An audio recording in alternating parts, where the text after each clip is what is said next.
예수님을 믿어야 돼요. 아까 찬양에서도 말씀, 하나님의 말씀, 예수의 말씀을 의지한다고 했어요. 말씀을 의지해서 그물을 던졌을 때 믿는 자에게는 능치 못함이 없다고 얘기했어요. 그만큼 우리는 말씀을 또한 믿어야 돼요. 그래서 오늘 주제는 세상에 오신 예수님. 요한복음의 저자는 사도 요한이에요. 어떻게 따지면 또 세례 요한인가 그렇게 생각할 수도 있어요. 시작에는 세례 요한이 나와서 예수님 오실 것을 미리 증언하는 그 메시지로 시작이 되고 있어요. 그래서 저자는 사도 요한, 예수님의 12제자 안에 있는 사도 요한이 글을 썼고요.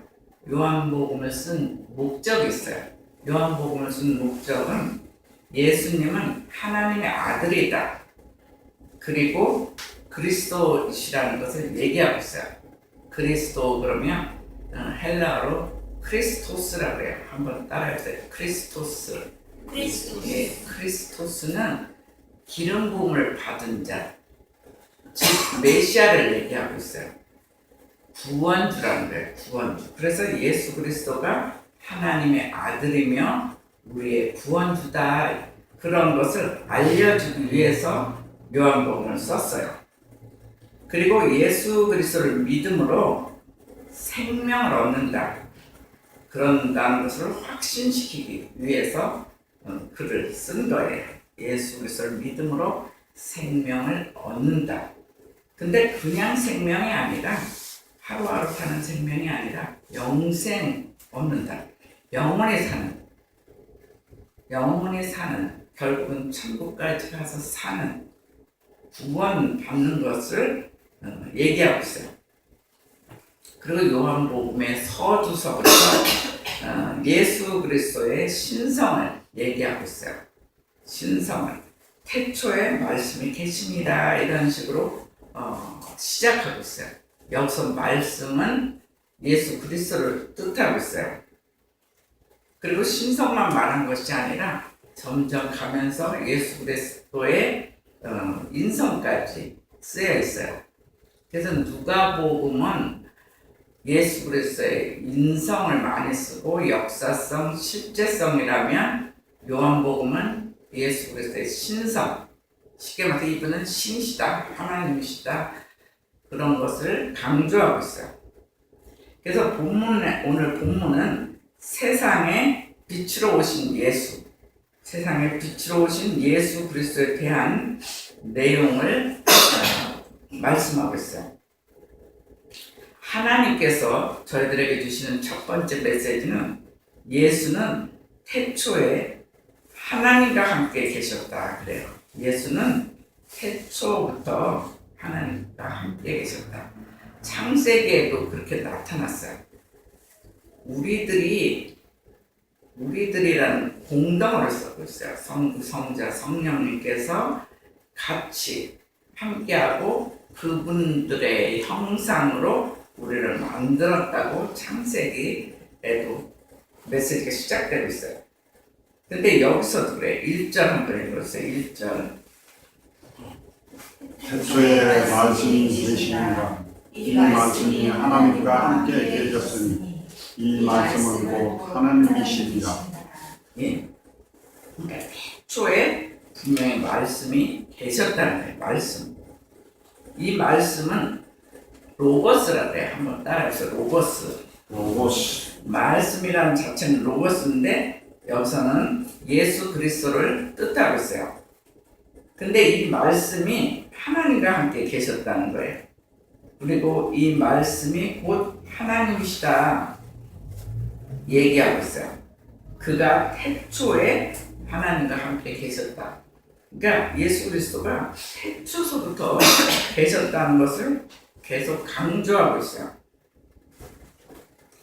그리고 요한은 예수께서 만물을 창조하셨다 그렇게 얘기를 더 하면서 이것은 예수께서 영원 전에 계셨음을 가르쳐주고 있어요.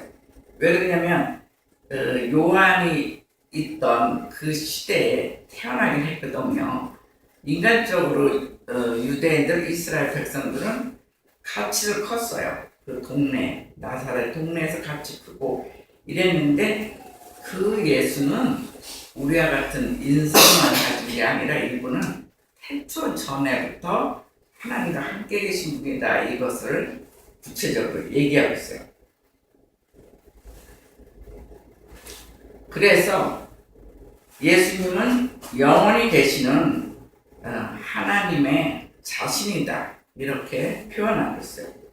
그래서 요한은 이 예수님이 우리에게 오셨고 그로써 하나님의 말씀이 성취되었다고 선언하고 있어요. 예수님이 우리에게 오셔서 이 땅에, 그러니까 태초부터 계셨던 그 예수님, 그 하나님이 성육신 하셔서 우리에게 오셨다는 거예요. 그래서 하나님의 말씀이 비로소 성취되었다는 것을 선언하고 있어요. 그리고 9절 한번 읽어주세요. 9절. 참빛 곧 세상에 와서 각 사람에게 비추는 빛이 있었나니. 예, 참빛. 누굴 뜻하겠어요? 예수 그리스도예요. 예수 그리스도만이 참빛이다. 그분이 세상에 와서 각 사람에게 비추는 빛이라는 것을 분명히 밝히고 있어요. 그래서 이 빛은 무슨 소리냐면 예수 그리스도 안에 생명이 있다는 거예요. 예수님은 영생할 수 있는 그 생명이 있어요. 그리고 또한 그 빛과 생명의 근원이 바로 예수 그리스도라는 것을 말씀하고 있어요. 그래서 우리가 때로는 십자가를 굉장히 묵상해요. 십자가. 근데 십자가 자체는 고통이에요. 고통이며 아픔이며 절망이에요. 나중에는 죽음을 뜻하고 있어요. 사망이에요. 십자가에 달려서 산 사람은 아무도 없어요. 십자가는 보통 고통이 아니라 예수님 십자가에 못 박혀졌지만 그 당시 살인자나 강도나 아주 지독한 죄인들은 다 십자가의 형벌을 받았어요. 그래서 결국은 죽는 거예요. 근데 그게 얼마나 고통스럽겠어요. 그냥 죽는 게 아니라 온 피가 다 빠지고 물과 피가 다 빠지는 그 고통. 그리고 더 나아가서는 이 땅의 절망을 뜻하며 결국은 사망과 같은 세상을 또한 십자가를 알 수 있어요. 근데 그 십자가를 예수님은 우리 위해 지셨다는 거예요. 그러니까 그 십자가는 예수 그리스도의 사랑의 십자가예요. 근데 그 십자가에서 예수님도 죽으셨어요. 못 박히시고 분명히 죽으시고, 근데 그걸로 끝난 게 아니라 3일 만에 부활하셨어요. 그래서 죽음을 이기는 부활이 있기 때문에 우리가 영생이 있는 거예요. 그냥 죽음으로 예수님이 끝났으면 기독교는 없어요. 근데 예수님이 죽으시고 그 죽음을 이겨서 부활하셨다는 거예요.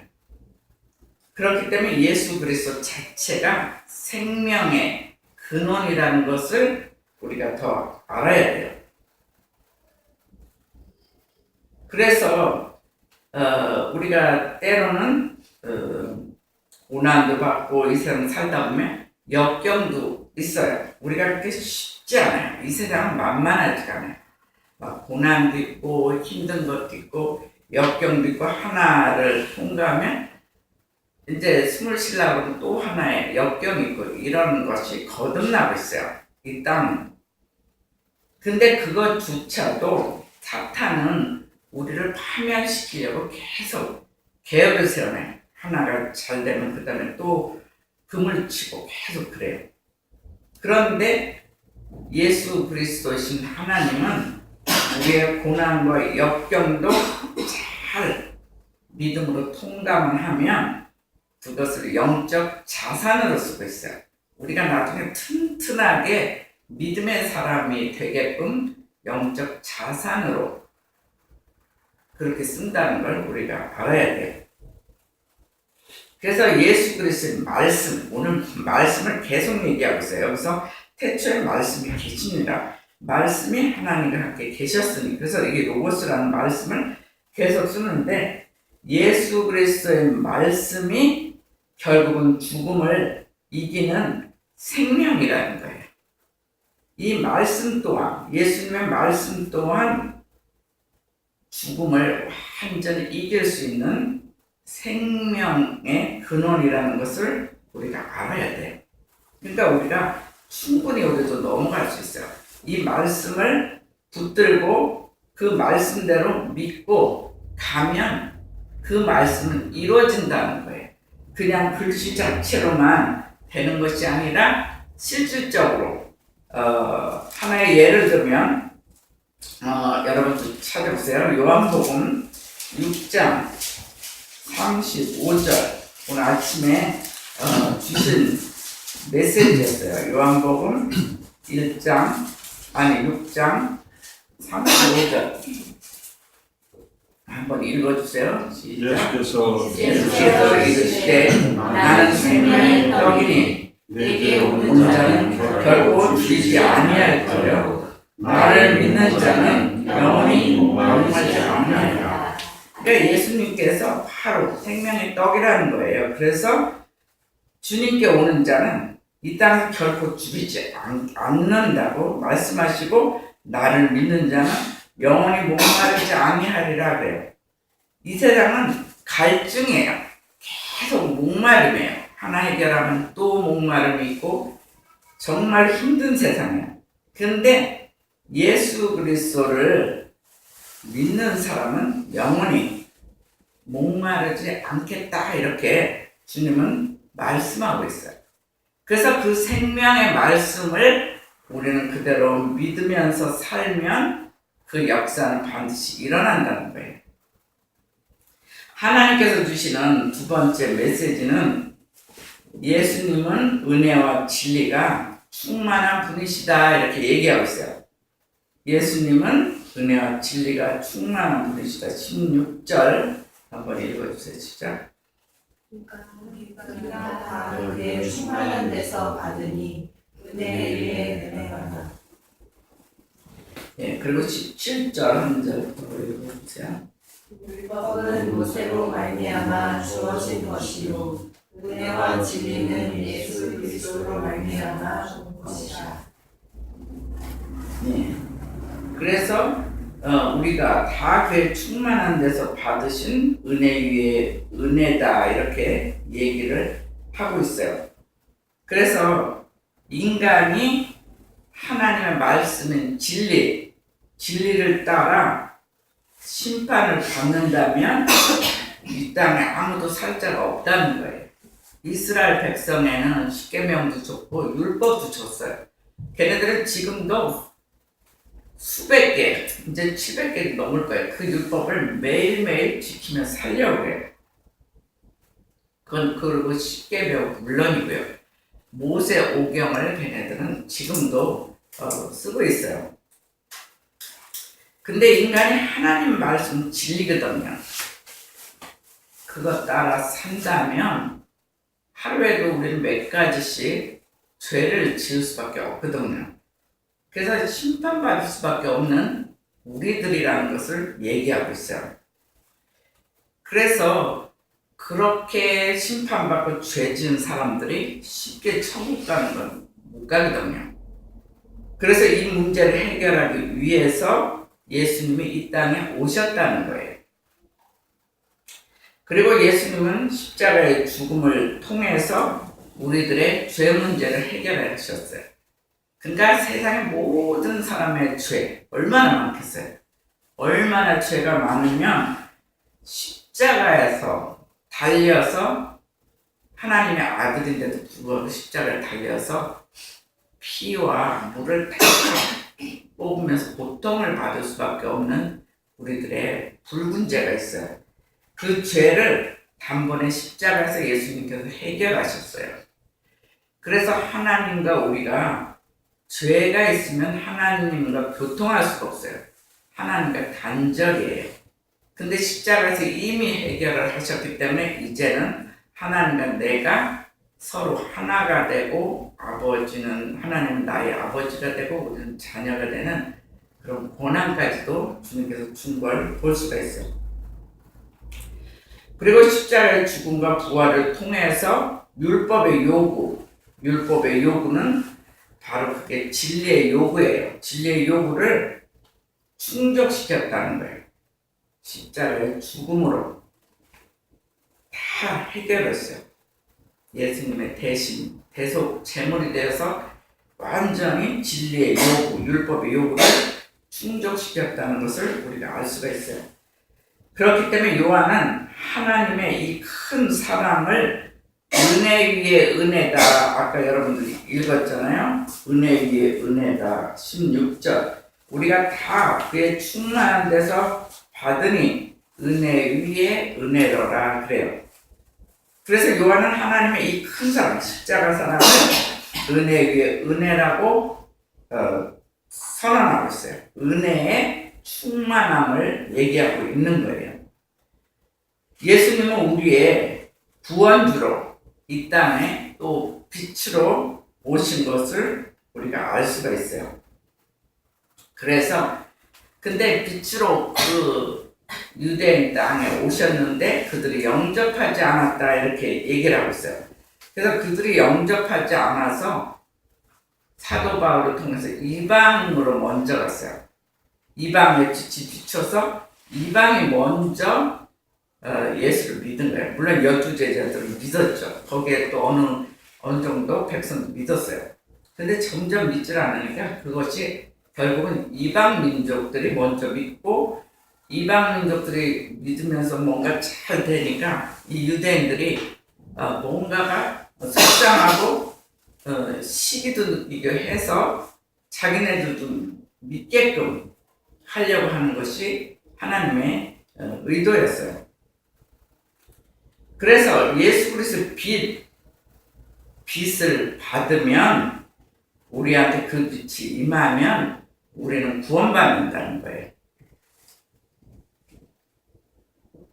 믿습니까? 아멘. 믿어야 돼요.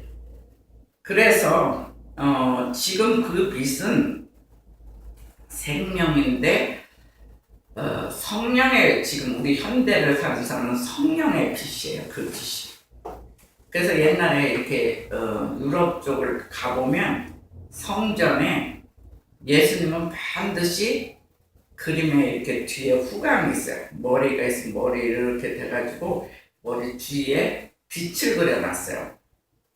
그리고 예수님 제자들도 이렇게 보면 예수 만나기 전 또 믿음이 별로 없을 때는 이 후광이 없어요. 예수님 제자들은. 근데 나중에 성령의 다락방에서 얘네들 성령을 받고 나니까 빛이 다 후광을 다 표현을 했어요. 그래서 저도 예전에 그림을 그렸기 때문에 성전을 여기저기 가보면 그림 보고 알 수가 있어요. 이 제자들이 지금 성령의 빛을 못 받을 때구나. 이때는 예수님과 이제 나중에 동행하고 마가의 다락방에서 성령 받고 나서는 애들이 다 예수님과 똑같이 후감이 있어요. 그래서 그런 걸 보면 그림 그리는 사람들조차도 크리스찬을 쓴 걸 볼 수가 있어요. 아무나 쓰면 그냥 그림 아무나 잘 그리는 사람에게 쓰면 그런 걸 표현할 수가 없어요. 근데 그런 사람들이 그 그림을 그릴 때 얼마나 기도하며 성경을 보며 말씀대로 표현하려고 노력을 했겠어요. 조각도 마찬가지예요. 조각도 이렇게 가보면 세계에 가보면 정말 예수님을 히브리어도 알고 헬라어도 알아서 예수님 그 조각에 반드시 카도시라는 단어를 써요. 제가 체코 간 것도 얘기하잖아요. 프라하도 가면 제1번에 십자가에 카도시 아도나에 썼어요. 거룩한 나의 하나님 이렇게 기록한 걸 볼 수가 있어요. 그러니까 그림 그리는 사람이나 조각하는 사람들도 엄청 기도하며 되도록이면 하나님 메시지를 붙잡고 표현한 것을 볼 수가 있어요. 그래서 현대는 말씀의 빛, 성령의 빛을 받아야 돼요. 성령의 빛이 우리 안에 완전히 임하면 죄악이 떠나요. 성령의 빛이 너무 강해서 죄악이 그 속에 있을 수가 없어요. 그리고 실질적으로도 성령의 빛이 임하면 병이 있는 사람은 병도 떠나요. 병도 마귀예요. 병도 마귀예요. 그래서 떠나고 우리가 받은 상처들 있잖아요. 우리들은 사랑하는 사람끼리도 상처를 주고받고 있고 또 사회생활 하다 보면 상처를 서로 주고받아요. 그래서 어떤 상처는 쉽게 지나가지만 어떤 상처는 막 대못 박듯이 가슴에 상처들이 있어요. 아무리 그 상처가 커도 성령의 빛, 하나님의 빛이 우리 안에 임재해서 비치면 그 상처들이 다 치유된다는 거예요. 그렇게 되기를, 저와 여러분이 그렇게 되기를 주의 이름으로 축원합니다. 아멘. 근데 그 정도뿐만이 아니라 성령의 빛, 특별히 예배 시간에 성령의 빛을 받으면 우리의 문제들이 해결된다는 거예요. 왜 그러냐면 예수님 자체가 죽음에서 생명으로 옮겨진 거거든요. 십자가에서 죽음에서 생명으로 옮겨졌는데 몸만 그런 게 아니에요. 그래서 영생, 우리가 영원히 천국의 구원만 얘기하지 않아요. 예수만 믿으면 우리의 문제, 뭐 가정에 문제도 있고 또 회사에 문제도 있고 우리는 아주 문제를 들고 살아요. 근데 이 문제를 내가 갖고 있으면 해결이 안 돼. 믿음으로 주님께 바쳐야 돼. 이 문제들을, 골치 아픈 문제들 내가 갖고 있어봤자 스트레스만. 이 문제들을 완전히 주님 손에 올려놓고 해결해달라고, 도와달라고 그 기도를 하면 문제는 확실하게 해결이 돼요. 그런데 이제 문제는 우리가 준비해야 될 문제가 하나 있어요. 그게 뭐겠어요? 지금도 계속 제가 몇 번을 얘기했어요. 여러분들 빨리 답 나오라고. 다른 게 아니에요. 우리의 믿음. 우리의 믿음은 준비되어 있어야 돼요. 왜냐하면 예수 그리스도의 말씀의 힘을 믿는 거예요. 내 힘은 별로 없어요. 그렇지만 그리스도의 말씀의 파워는 그거는 분명히 대단한 것이다. 그걸 믿는 거예요. 그러니까 전능하신 하나님 말씀 믿잖아요. 그냥 말씀 하나로 정말 어두컴컴한 이 세상에 빛이 있으라 할 때 빛이 있고 지금도 현존해 하고 있잖아요. 성부, 성자, 성령님께서 창세기 전에 이 태초에 역사했잖아요. 공기도 줬잖아요. 공기를 주었기 때문에 우리가 이렇게 살아서 숨 쉬는 거예요. 어느 날 우리 백성들이 제대로 믿지도 않고 미지근하게 믿는다 이래서 하나님이 미워가지고 공기를 싹 빼버려 보세요. 세상에. 그러면 다 죽어요. 어느 나라나 다 죽고 생명체, 그 물고기, 새 다 죽죠. 숨 쉴 수가 없으니까. 그래서 우리가 하나님의 말씀, 이 말씀은 엄청난 파워가 있다. 이것을 믿는 거예요.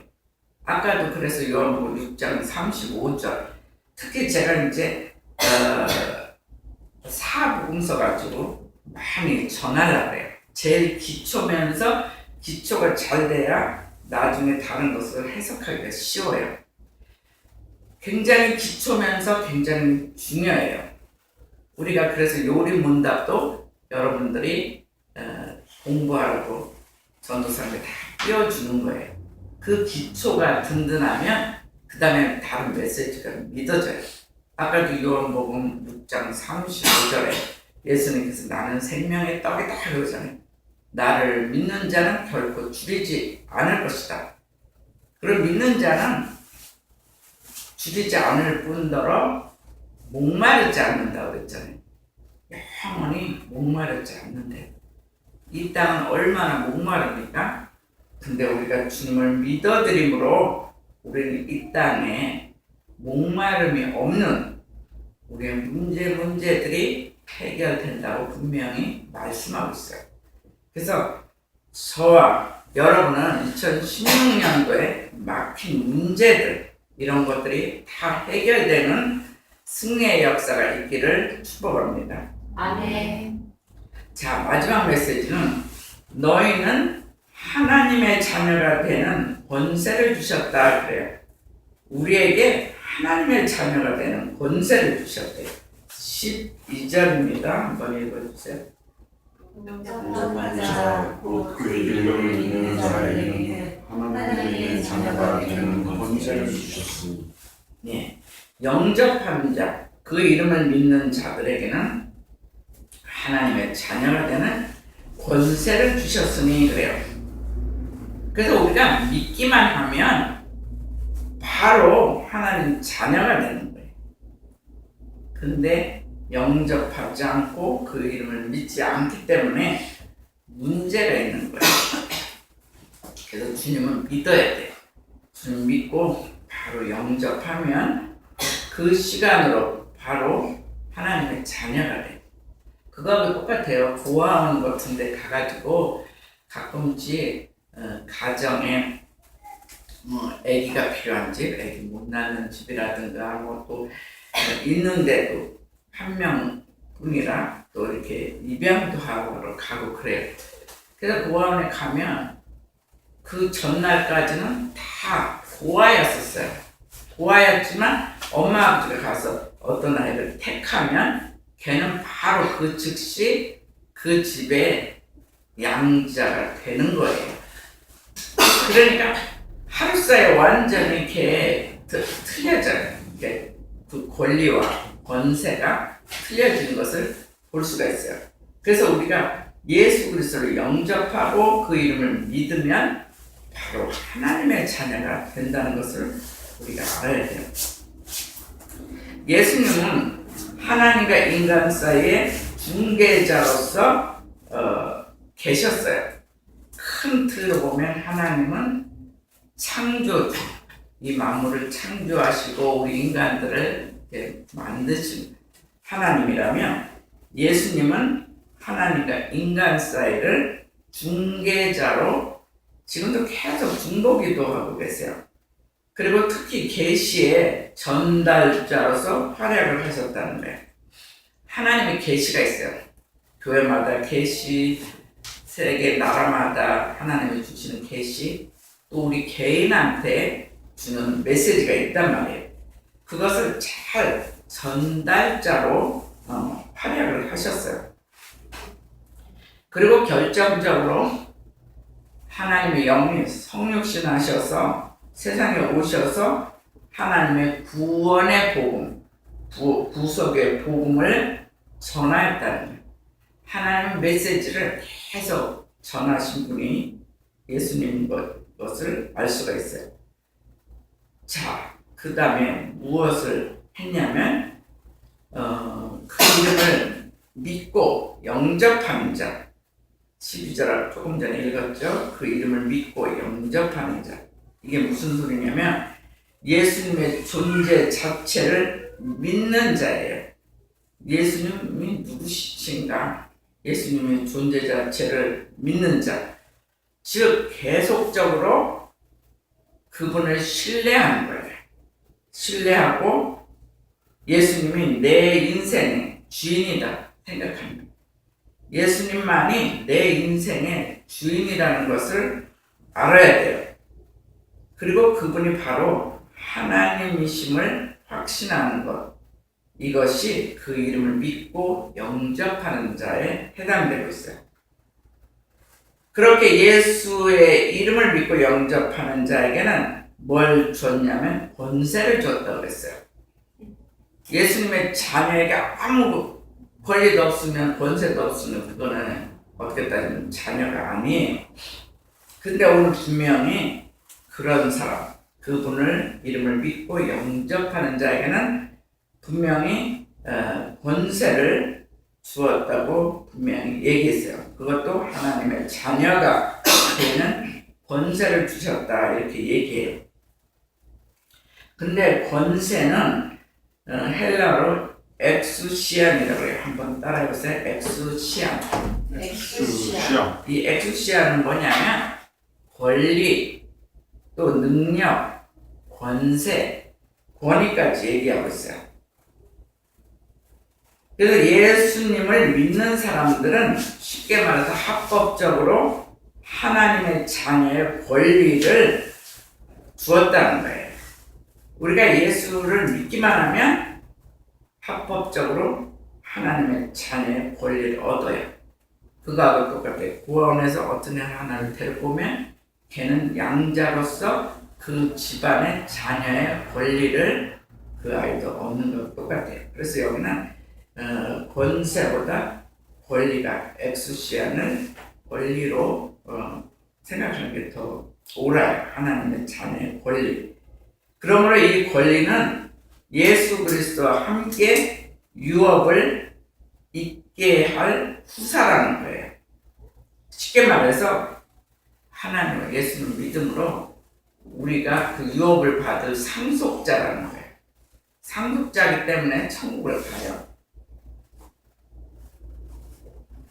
이 땅에 이 땅에는 엄청 많은 땅이 하나도 없어도 우리는 천국이라는 그 땅을 상속받는 상속자가 된다는 거예요.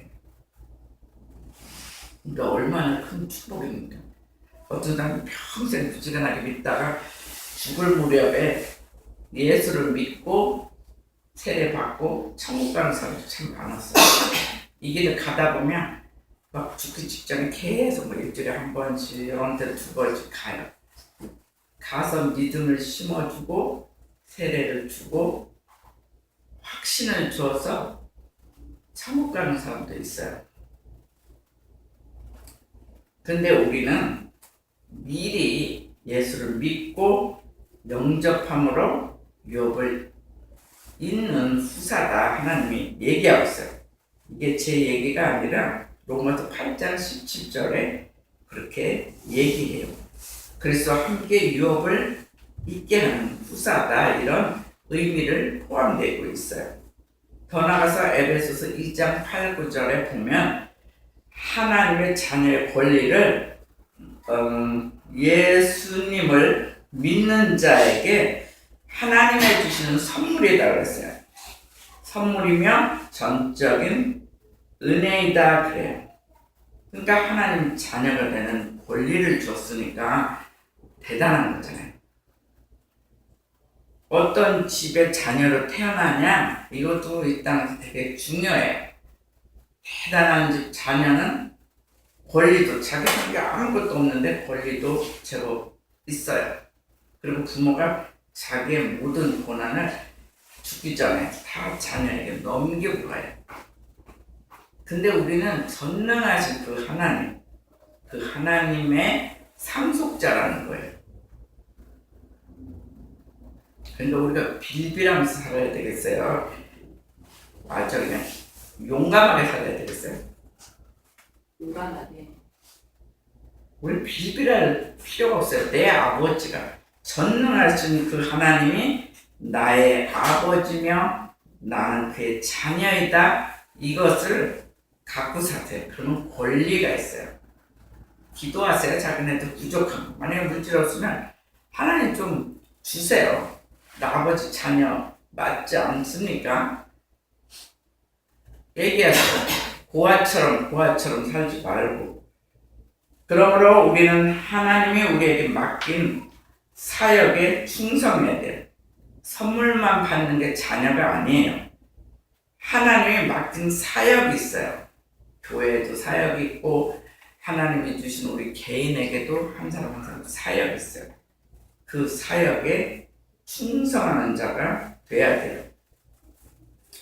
그리고 예수 그리스도의 증인의 삶을 살아야 돼요. 이 사람은 정말 예수 믿는 사람 맞아. 이런 것이 남한테도 느껴져야 돼요. 증거가 되는 삶을 살아야 돼요. 내가 절망 속에, 고난 속에, 환난 속에 있었는데 주님께서 해결해줘서 생명으로 옮겨졌으며 이 땅에서 넉넉히 승리했다 하는 증인이 돼야 돼요. 증거의 삶을 살아야 돼요. 그런 자는 복음을 전할 수가 있어요. 그 자체가 복음이에요. 예수 그리스도의 이 메시지만이 복음이 아니라 주님이 나와 함께한, 내가 정말 죽을 수밖에 없는 그 사망에서 나를 건지셨다는 증거가 되는 그것이 바로 복음이에요. 기쁜 소식이에요. 복음은 그렇기 때문에. 그래서 주님께 사랑받은 자녀가 돼야 돼요. 하나하나 해결되면 얼마나 우리가 기쁘겠어요. 그게 바로 또 하나님이 주신 사랑이에요. 내 비전이 막혔다든가 굉장히 이게 막힌다면 좀 열렸으면 좋겠다. 그런데 어느 날 주님이 확 열어줘요. 그러면 얼마나 기뻐요. 그것이 주님께 받은 자녀예요. 자녀. 요번에도 교회 증거가 됐잖아요. 우리 창안에도 39명 들어왔대요. 연대 편입시험 보는데 1차 합격했어요. 6명 중에는 들어갔어요. 그게 뭐예요? 주님이 함께 했기 때문에 그래요. 물론 처음에 왔을 때와 마지막 할 때 제 귀로도 실력이 엄청 틀리게 잘하더라고요. 근데 새벽마다 이렇게 기도하는데 시험 보는 날 뭔가가 조금 힘들게 느껴지면 명령 기도를 했어요. 근데 보니까 그날 조금 실수를 했대요. 실수했는데도 불구하고 처음부터 계속 주님이 함께 했기 때문에 어쨌든 실력은 6명 안에 들은 거예요. 근데 우리가 계속 기도해 줘야 돼. 이달 말에 이제 서류만 내면 마지막 2명만 뽑기 때문에 2명으로 들어야 돼. 그래서 우리가 예수님처럼 중보기도자가 돼야 돼요. 중보기도가 쉬운 게 아니에요. 한두 번 기도해 주기는 쉬워요. 근데 날마다 기도해 주는 건 어려워요. 근데 주님을 믿고 기도하는 거예요. 주님께서 계속 그 현장에 계셔서 마지막 빛으로 완전히 100% 해결할 때까지 기도해 줘야 돼요. 그래서 교회 선정도 그래서 중요한 거예요. 정말 한 명 한 명을 기도해 주느냐, 기도 못하느냐. 큰 교회는 해줄 수가 없어요. 저도 1000명만 되면 매일매일 못해요. 근데 이게 올스톱 할 수밖에 없어요. 그래서 작은 교회가 또 좋은 것은 한 명 한 명 기도해 줄 수가 있어요. 그 중보의 기도의 힘이 굉장히 틀려져요. 우리 교회는 우리만 기도하는 게 아니에요. 지금 세계 선교사들하고 연결돼 있어요. 계속 기도하니까 12월 말에 다 멋지게 변한 것들을 다 사진과 함께 제가 다 가져요. 거기 필리핀 선교사님도 1년 됐는데 벌써 젊은이들 중고등학생들 이런 아이들 벌써 9명을 그 나라 아이들을 전도했어요. 본인과 함께 10명 그래가지고 같이 그렇게 하고 또 대학에 가서는 거기에 대학이 하나 있는데 그러자는 대학 가서 한국어 선생하면 좋겠다 이제 이런 기독교의 마음이 있었어요. 근데 마침 영어가 되니까 한국어만 잘 가르치는 될 수가 있는 게 아니잖아요. 외국인들을 가르칠 때는 영어가 또 기본으로 돼야 되잖아요. 그래서 거기 가서 이제 외국인 아이들, 대학생들을 가르쳤어요. 한 반 가르치다 이제 또 잘하니까 한 반을 더 맡아가지고 걔네들이 무슨 과를 맡았냐면 관광과를 맡았어요. 요새 막 필리핀에 한국 사람들도 많이 가잖아요. 그러니까 걔네들이 영어만 해서도 힘들잖아요. 한국 관광가들이 이제 한국어를 배우면 그 필리핀 애들이 한국어를 배우면은 우리들이 만약에 놀러 간다 그러면 얼마나 편해지겠어요. 그래서 그 아이들을 2반 12월 달에 사진과 함께 증거로 제가 다 갖고 있어요. 오늘 이제 밴드에 제가 올리려고 해요. 이런 얘기들을 왜 하냐? 무수히 많아요. 우리 교회 자체가 세계를 향하여 기도하고 있다는 거예요. 세계 선교를 향해 기도하고 있다는 거예요. 그것이 바로 살아 역사하는 교회, 산돌교회인 것을 우리가 알아야 돼요. 그래서 우리가 개인이든 어떤 단체든 정말 우리는 우리부터 주님께 사랑받는 자녀가 되어서 날마다 특히 하나님이 2016년에 맡긴 사역들이 있어요. 사역들. 특히 마지막에 하나님이 또 우리 교회에 말씀을 뽑으라고 했어요. 그래서 뽑았더니 사도행전 2장 47절을 뽑게 됐어요. 그게 뭐냐면 하나님을 찬미하며 온 백성에게 칭송을 받으니 주께서 구원받은 사람을 날마다 더하게 하시니라 그랬어요. 그러니까 이것이 저의 또 기도 제목이었어요. 그런 역사가 일어나는 교회, 그리고 여러분들의 문제들이 해결해서 정말 여러분부터 하나님 사랑을 오래 많이 받아서 믿음으로 해결됐으면 좋겠어요. 그래서 빛의 자녀가 되어 기쁨과 영광 돌리는 저와 여러분이 되시기를 축원합니다. 아멘.